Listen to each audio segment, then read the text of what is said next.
Hi friends, எல்லோரும் எப்படி இருக்கீங்க?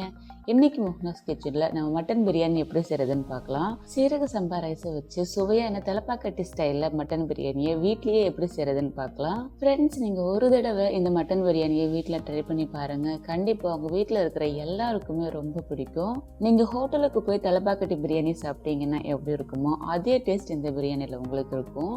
நான் இன்னைக்கு 1/2 கிலோ மட்டனுக்கான அளவுகள் தான் இந்த வீடியோவில் சொல்லியிருக்கேன்.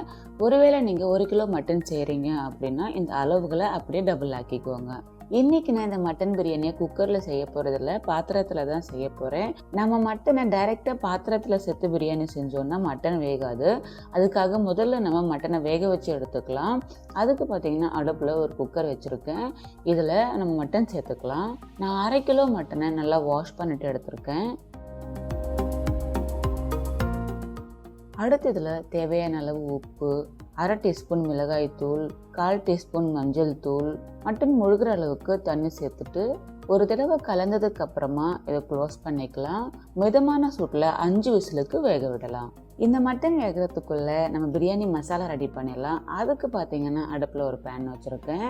இதில் 1/2 டீஸ்பூன் சோம்பு, 1/2 டீஸ்பூன் சீரகம், 2 டீஸ்பூன் தனியா, ஒரு சின்ன துண்டு பட்டை, 2 ஏலக்காய், 3 கிராம்பு, 1 நட்சத்திர சோம்பு, 2 சின்ன துண்டு ஜாவித்ரி, 1/2 டீஸ்பூன் மிளகு, 1/2 டீஸ்பூன் கசகசா. இந்த மசாலா பொருளை பார்த்து வறுத்துக்கோங்க, கருகக்கூடாது.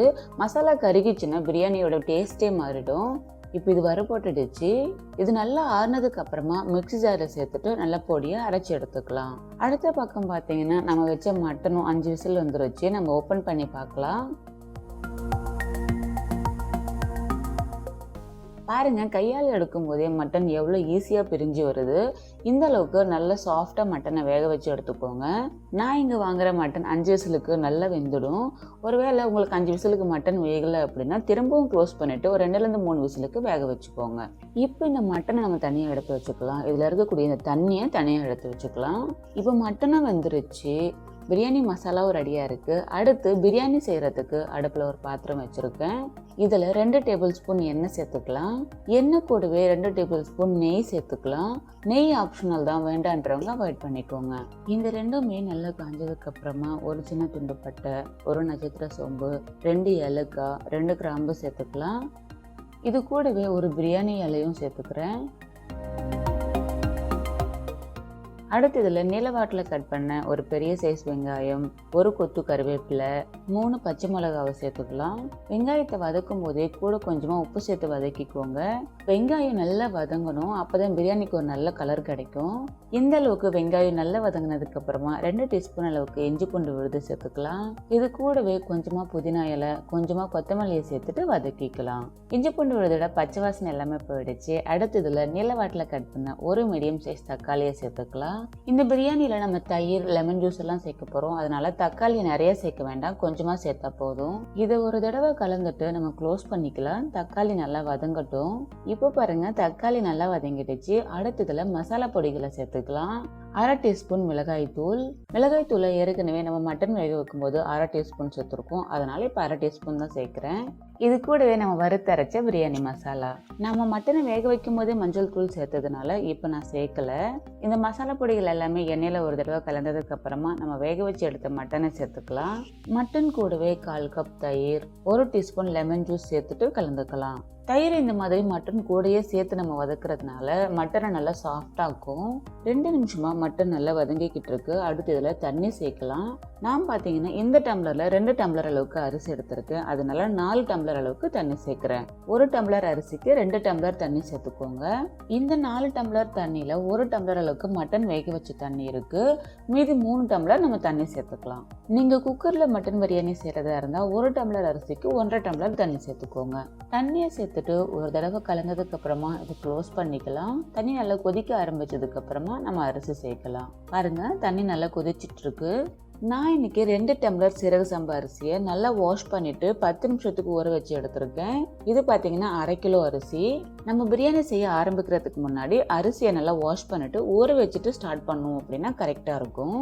இப்போ இந்த அரிசியை சேர்த்துக்கலாம். அரிசியை சேர்த்துட்டு ஒரு தடவை கலந்ததுக்கு அப்புறமா உப்பு செக் பண்ணிக்கோங்க. தேவைப்பட்ட உப்பு ஆட் பண்ணிக்கோங்க. உப்பு சேர்க்கும் போது கொஞ்சம் கவனமாக சேர்த்துக்கோங்க. நம்ம மட்டன் வேக வைக்கும் போதும் சேர்த்துருக்கோம், வெங்காயம் வதக்கும் போதும் சேர்த்துருக்கோம். உப்பு சேர்த்துட்டு ஒரு தடவை கலந்ததுக்கு அப்புறமா இது க்ளோஸ் பண்ணிக்கலாம். சாதம் நல்லா வேகட்டும். பாருங்க, சாதம் ஒரு 70% வெந்திருக்கு. தண்ணியும் நல்லா சுண்டிடுச்சு பாருங்க. இந்த நேரத்தில் நம்ம தம் போடலாம். ஞாபகம் வச்சுக்கோங்க, நம்ம தம் போடுறதுக்கு முன்னாடி சாதத்தில் நிறைய தண்ணி இருக்கக்கூடாது. ஸோ இந்த அளவுக்கு நல்லா தண்ணி எல்லாமே வத்தி இருக்கணும். தம் போடுறதுக்கு முன்னாடி இந்த மாதிரி ஒரு தடவை நல்லா கலந்துக்கோங்க. அப்போ தான் அடியில் இருக்கக்கூடிய சாதம்லாம் மேலே வரும். அடுத்து அடுப்பில் ஒரு பழைய தோசைக்கல் வச்சுக்கலாம். இதில் நம்ம பிரியாணி பாத்திரத்தை வச்சுட்டு அடுப்பை சிம்மில் வச்சுக்கலாம். இந்த பாத்திரத்தை க்ளோஸ் பண்ணுறதுக்கு முன்னாடி 1/2 டீஸ்பூன் அளவுக்கு நெய் சேர்த்துக்கலாம். நெய் ஆப்ஷனல் தான், வேண்டான்றவங்க அவாய்ட் பண்ணிக்கோங்க. இது கூடவே கொஞ்சமாக புதினா இலை, கொஞ்சமாக கொத்தமல்லி சேர்த்துக்கலாம். அடுத்து ஒரு காட்டன் துணியை தண்ணியில் நனைச்சி வச்சுருக்கேன். இதை இந்த பாத்திரத்து மேலே போட்டுட்டு இதோட மூடியை வச்சு நம்ம க்ளோஸ் பண்ணிக்கலாம். அடுப்பு சிம்மில் வச்சுட்டு 15 நிமிஷத்துக்கு வேக விடுங்க. 15 நிமிஷத்துக்கு அப்புறமா ஸ்டவ் ஆஃப் பண்ணிவிட்டு உடனே ஓப்பன் பண்ண வேண்டாம். 10 நிமிஷம் கழிச்சு ஓப்பன் பண்ணுங்க. ஒருவேளை நீங்கள் பிரியாணி செய்கிற பாத்திரத்துக்கு இந்த மாதிரி மூடி இல்லைன்னா ஒன்றும் பிரச்சனை இல்லைங்க. அந்த பிரியாணி பாத்திரத்துக்கு ஏற்ற மாதிரி ஒரு தட்டு மேலே வச்சுட்டு அதுக்கு மேலே வெயிட் வச்சுக்கோங்க. இப்போ நம்ம தம்மிங் ப்ராசஸ் எல்லாம் முடிஞ்சிருச்சு. ஆஹா, ஓப்பன் பண்ணும்போது ஒரு நல்ல வாசனை வருது பாருங்க. சாதம் ஒன்னோடு ஒன்று ஒட்டாம அடியும் பிடிக்காம நம்முடைய மட்டன் பிரியாணி ரொம்ப சூப்பராக ரெடி ஆயிடுச்சு. அவ்வளோதாங்க, ரொம்ப டேஸ்டியான தலப்பாக்கட்டி ஸ்டைல் மட்டன் பிரியாணி வீட்லேயே ரெடி ஆயிடுச்சு. அடுத்து நம்ம சர்வ் பண்ண வேண்டியது தான்.